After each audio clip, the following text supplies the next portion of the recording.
السلام عليكم ورحمة الله وبركاته.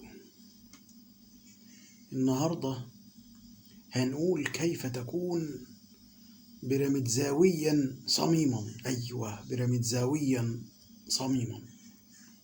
هقول لك إزاي.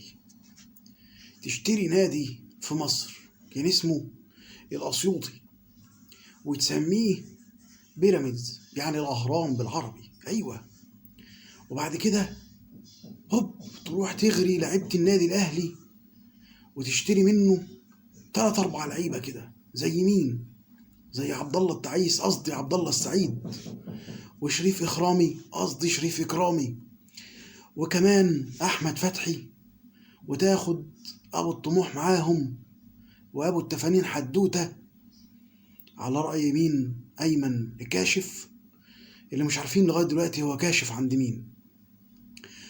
وإيه، وتوديهم النادي ده وتقول عليه نادي الطموح، واللعيبة دي تطلع تقول لك أنا رايحة علشان آخد بطولات وأعمل تاريخ.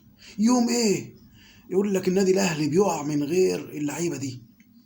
يوم إيه كمان النادي الأهلي في نفس السنة ياخد بطولة الدوري والكاس وياخد بطولة إفريقيا سنتين ورا بعض من غير اللعيبة دي، اللي قالوا لك ده النادي الأهلي هيتهد من غيرهم. النادي الأهلي ما بيقفش على حد، ومن ساعتها والنادي ده عنده 7 مليون مشجع، مش عارف جابوهم منين. هم 7 مشجعين، الراجل الأدمن بتاع الصفحة و6 من أصحابه، لكن معلش 7 مليون مشجع، هو حد هيعد وراك؟